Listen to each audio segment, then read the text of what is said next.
morning, viewers. Good afternoon. You're welcome to the midday bilingual news television. Christine Babanda, bon après-midi. Good day, Madame Glory, Madame, Monsieur, bonjour et bienvenue dans votre 12 heures bilingue. Dans l'actualité nationale de ce vendredi midi, la vie à Bafoussam, dans l'ouest du pays, est sous blocus des agressions en bande organisée. Les victimes de cette insécurité s'expriment dans ce reportage que signent Robert Kenyé et Vivien Tonfac. Dans les villes de Douala et de Yaoundé, de jeunes agresseurs organisés en bande, communément appelés microbes, sèment depuis quelque temps la terreur à Bafoussam. Ici, au lieu d'Iobèche, les échos de leur descente punitive sont au bout de toutes les lèvres. Quand j'ai fermé la première porte, j'ai fermé jusqu'à entendre seulement que c'est quoi.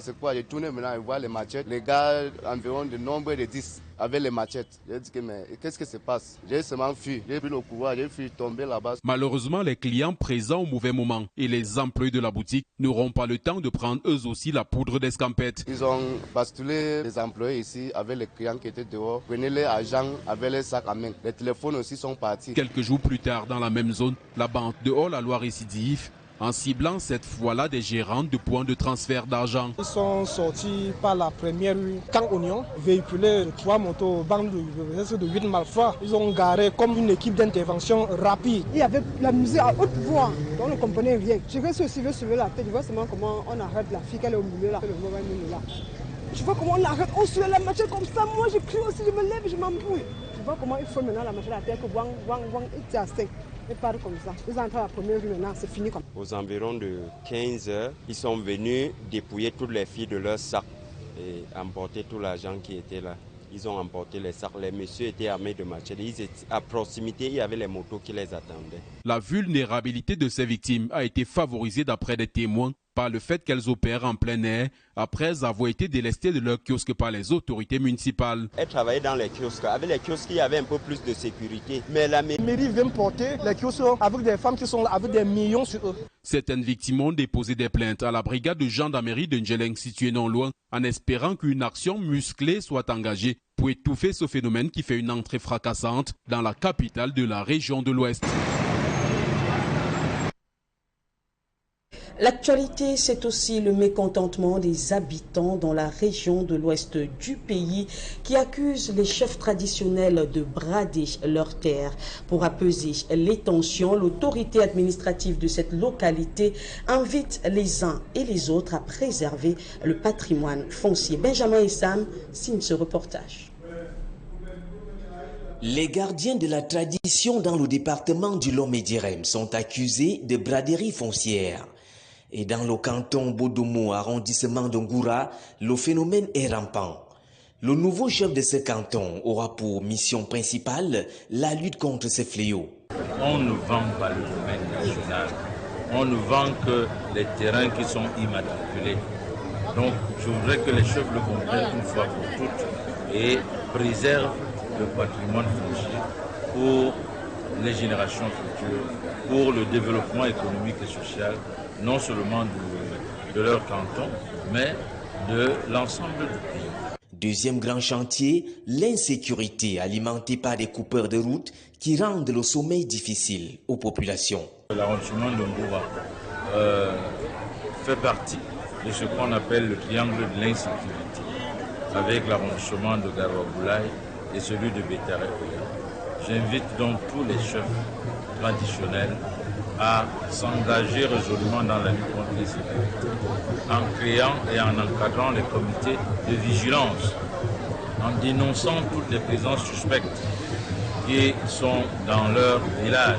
Des instructions certainement bien reçues par le nouveau chef de canton Bodomo, dont la protection et la nationalité restent aussi un impératif. Je dois accompagner ma population dans leurs occupations et accompagner les autorités administratives. Du côté d'Nganké, dans l'arrondissement de Berthois 1er, le nouveau chef de 3e degré entend y faire face, lui qui a le profil de l'emploi. C'est une nouvelle mesure fiscale qui fait grincer des dents. Eh bien, pour sortir ou obtenir un visa de sortie du Cameroun, il faut désormais présenter une attestation de conformité fiscale. Comment comprendre cette nouvelle mesure? Kevin Thiogo et François Tikoumé. France se fera exclusivement par voie informatisée. L'attestation de conformité fiscale s'impose depuis le 1er janvier, date d'entrée en vigueur de la loi de finances 2024, comme préalable à l'acquisition des visas auprès des ambassades et consulats pour toute sortie du territoire camerounais. L'attestation de conformité fiscale vient remplacer l'attestation de non-redevance en élargissant le champ d'appréciation de cette attestation, de manière à faire en sorte que ceux qui désormais vont solliciter des visas, qu'on puisse se rassurer qu'ils sont à jour des déclarations et des paiements des impôts dus. Cette disposition de la loi des finances 2024, en plus des personnes physiques, s'étend à plusieurs autres champs d'action déjà contenus dans l'attestation de non-redevance, perçue comme une taxe de trop au sein de l'opinion publique pour des citoyens déjà asphyxiés par le coût de vie de plus en plus élevé. L'impôt est toujours difficile à accepter. Cependant, le citoyen qui déjà depuis des années entendait les politiques parler de l'élargissement de l'assiette fiscale, je dirais que cette phase, c'est une accélération réelle de l'élargissement de l'assiette fiscale qui va désormais toucher tous les citoyens lambda. Cependant, quelques exceptions peuvent être observées selon notre fiscaliste. L'attestation de conformité fiscale signifie également que votre déclaration que vous faites peut être néant. Une déclaration néant veut dire j'ai rempli mon obligation de déclarer, mais dans ma déclaration, j'affirme que je n'ai bénéficié d'aucun revenu. À ce moment, on doit également vous générer votre attestation de conformité fiscale. En dehors de l'exemple de l'étudiant que vous prenez, lorsqu'une entreprise au cours d'une période donnée n'a pas réalisé de revenus ou fait d'affaires, elle déclare, elle a d'abord l'obligation de déclarer, mais sa déclaration est dite néant. Également exigé pour des opérations d'importation ou d'exportation et d'obtention des subventions, les règlements de factures par l'État ou autres entités partiellement ou entièrement à capital public, tout comme pour des transferts de fonds à l'étranger, entre autres. Partons à présent dans les régions de l'ouest et du sud-ouest du pays pour la remise des épaulettes et des galons aux forces de défense et de sécurité. Revivons cet événement en images et en commentaires avec Mama Soufan, Maïmo Davidson, Innocent Abega et La Fleur Signe.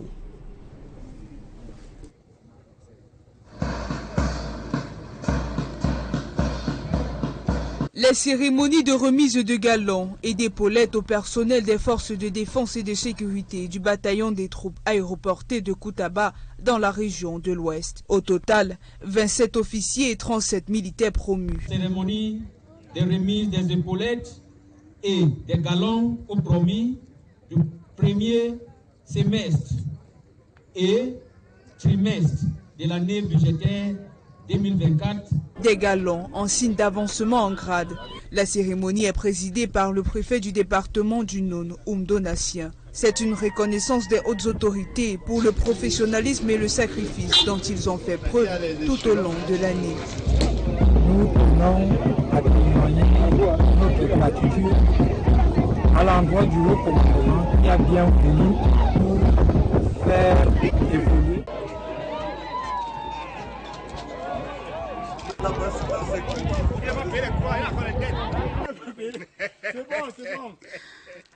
À Limbé également, les militaires reçoivent leurs insignes, des galons qu'ils dédient aux collègues décédés et blessés au front au cours de l'année 2023. Our colleagues that had injury or failed that within this long journey that wasn't easy at all.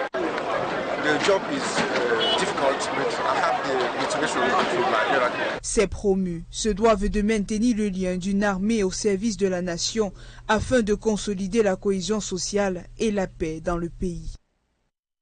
Et à l'étranger, la nouvelle est tombée hier comme un coup près. Ousmane Sonko ne prendra pas part aux prochaines élections présidentielles de février 2024.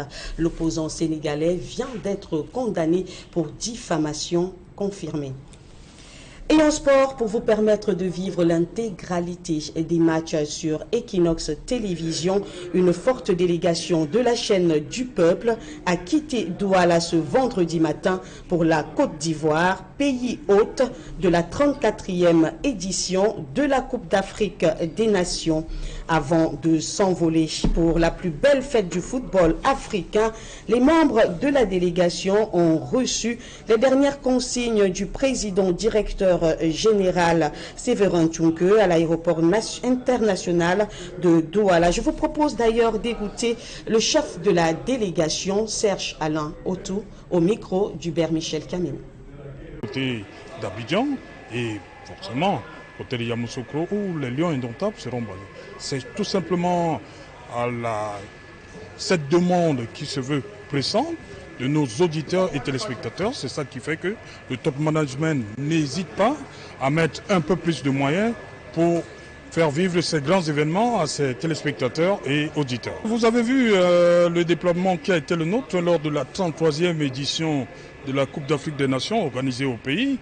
Nous comptons faire la même chose, c'est-à-dire faire vivre le maximum, le plus grand nombre de rencontres aux téléspectateurs et auditeurs de Radio Équinoxe, ainsi Équinoxe Télévision. Et aussi, vous êtes habitués à nos plateaux d'analyse, commentaires, d'avant, à la mi-temps et à la fin du match. Voilà, pendant ce temps, le géant de la téléphonie mobile ne cesse de partager le bonheur à travers le pays, de Douala à Yaoundé, en passant par Bafoussam ou Ngaoundéré. La caravane Sassaye continue de partager un max de l'eau. Reportage.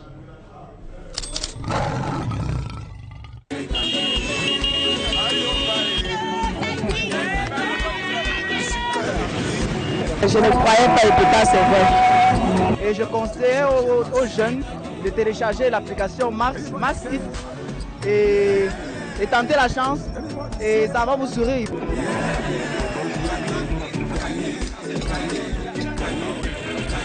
L'un des plus vieux clients d'Orange depuis 20 ans. Merci Orange pour l'initiative que vous avez pris pour récompenser les clients pour la fin d'année. Je suis vraiment ému.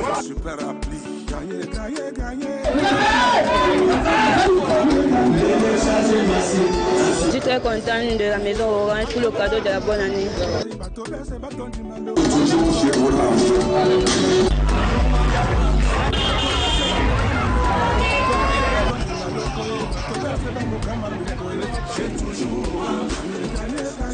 Il avait suffi qu'un client puisse souscrire à l'application Maxit pour pouvoir bénéficier d'un panier avec des différents lots pour la fête de fin d'année. Voilà. Avec un gros cadeau comme ça, je rends grâce au Seigneur Jésus.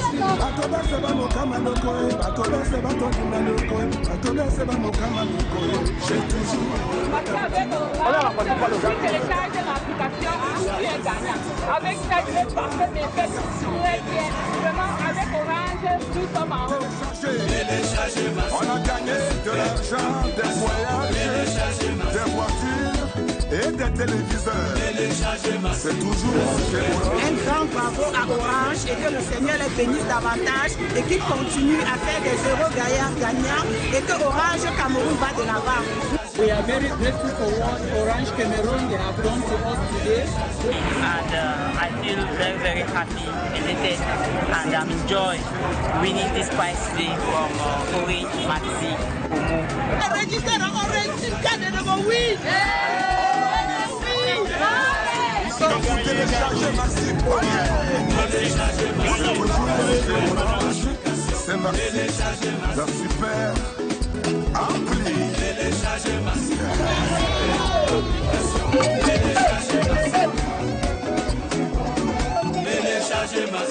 la super application.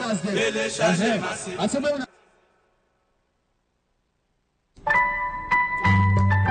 Orange. Fin de la première partie de votre journal. Place à la seconde partie en langue anglaise avec vous, Mala Glory. Thank you, Christine Babanda. Ladies and gentlemen, thanks for staying with us for the second part of the news. Équinoxe, a team headed by the editor-in-chief Serge Alain Otou, left Douala this morning for Côte d'Ivoire, where they will be covering the 2024 African Cup of Nations.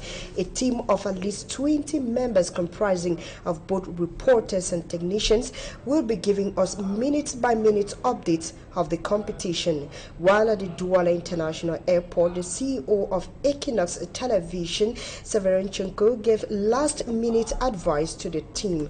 Take a listen to one of our reporters, Smachi Kangebe, who is together or on the way to Ivory Coast.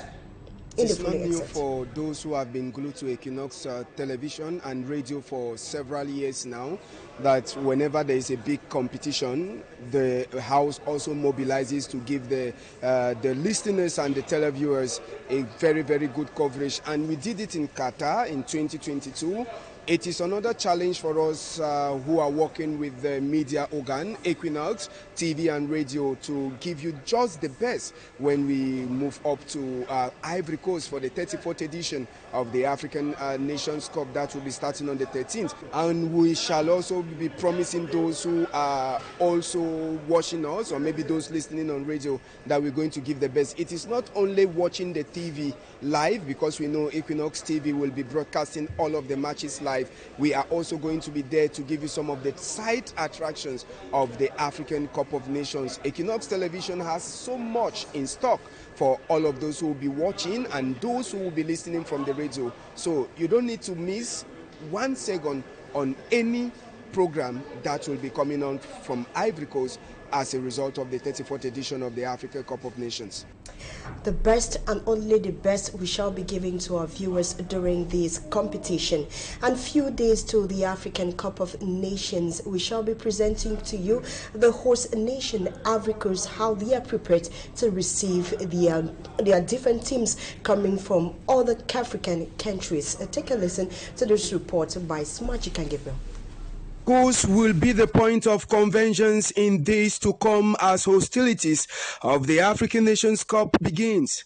Ivory Coast is hosting this tournament for the first time in 40 years after it lastly hosted in 1984.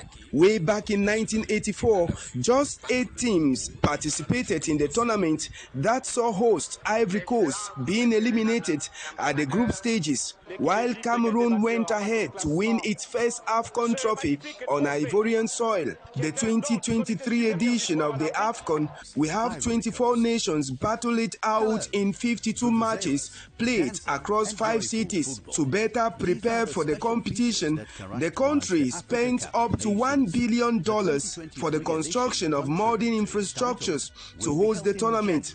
4 new stadiums were built from scratch, while 2 others were renovated. Roads to connect the cities were developed, hospitals built or upgraded, an airport refurbished with lights added on the runway to enable night landings.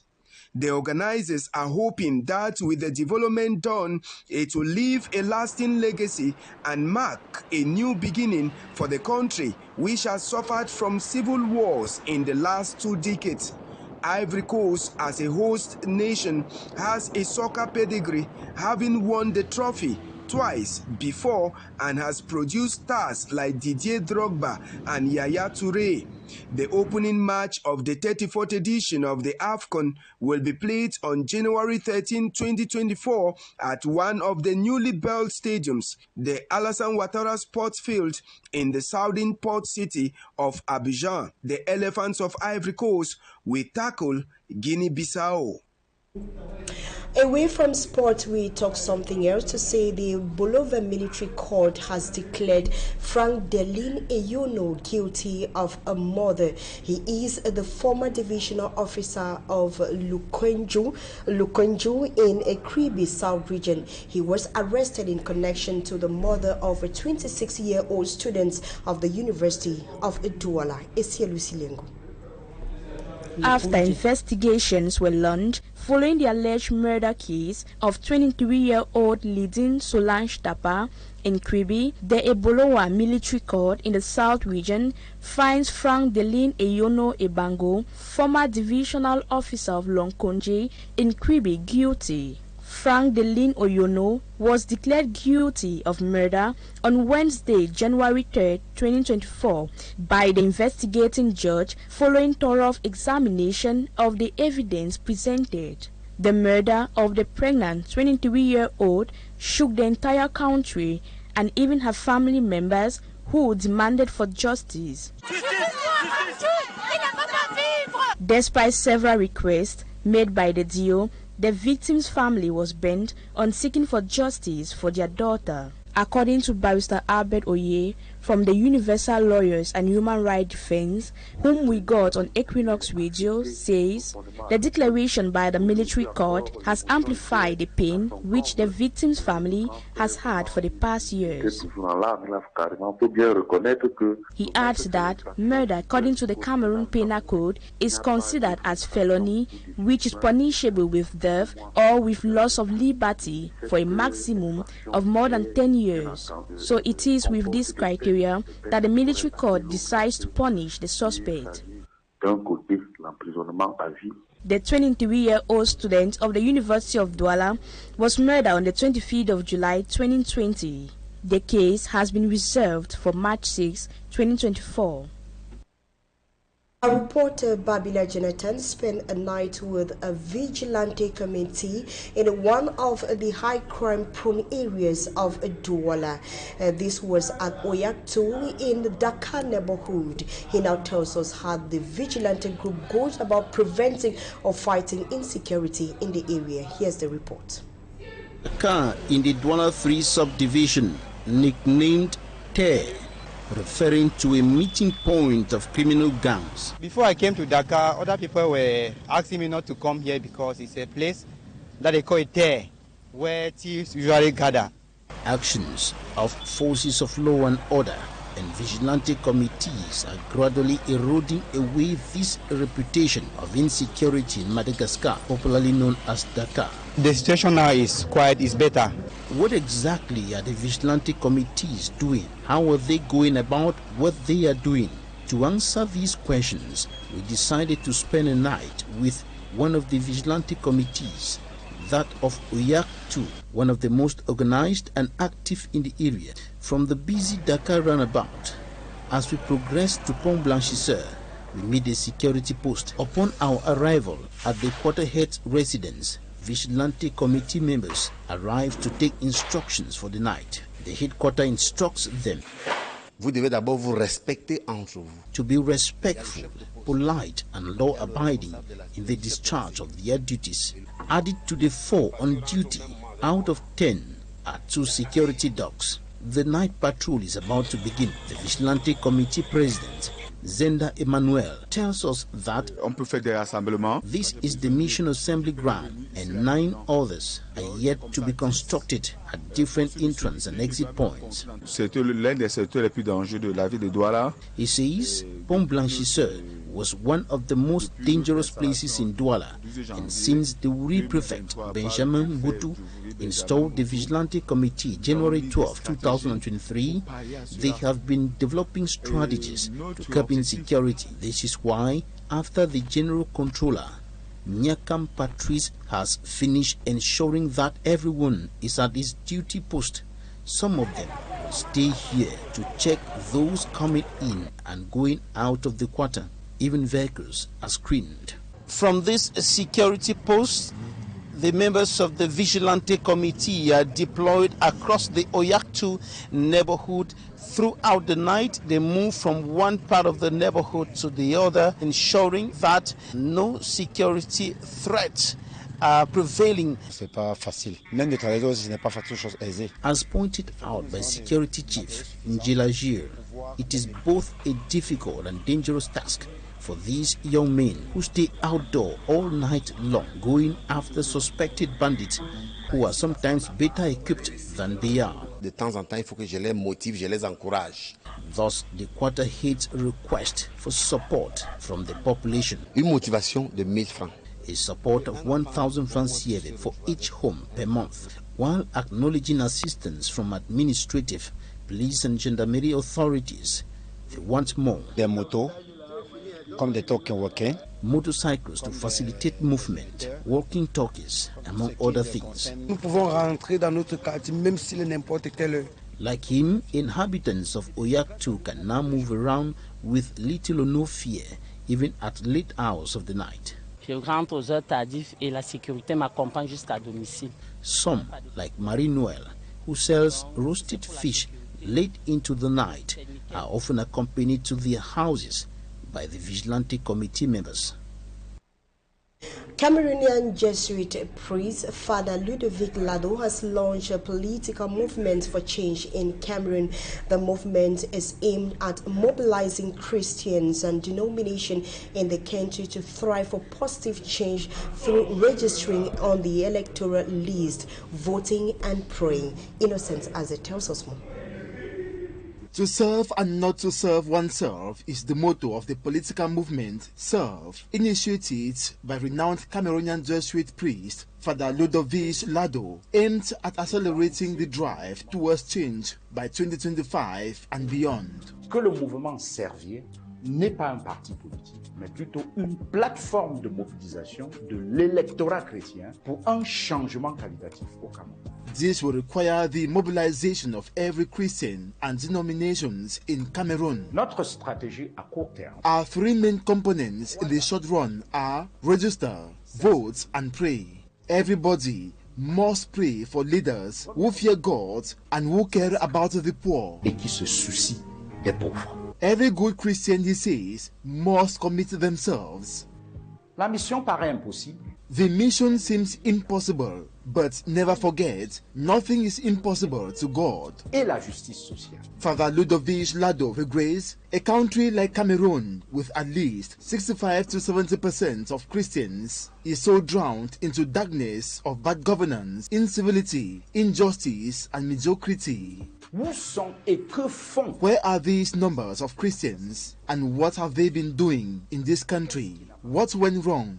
Let's be honest, we Christians are not Christians enough. If not, Cameroon will not be in the darkness of injustice and poor governance. We were supposed to be salt of the earth and lights of this country, yet we are not. À la destruction de notre pays. Father Ludovic thinks for Cameroon to change positively from this 2024, everyone has to change, starting with the Christians. Jésus t'appelle, toi chrétien, à te convertir et à t'engager résolument pour le service du bien commun et de la justice sociale dans la cité. Ladies and gentlemen, it is with that report by Innocent Azet that we end this edition of the Midday Bilingual Newscast on Équinoxe Television. Thanks so much for watching, and do have a beautiful weekend in the company of our programs. Have a nice weekend, Malaglory, Madame, Monsieur. C'est la fin de ce journal. Merci à vous qui nous regardez partout dans le monde. Prenez soin de vous et restez en compagnie de nos programmes les meilleurs.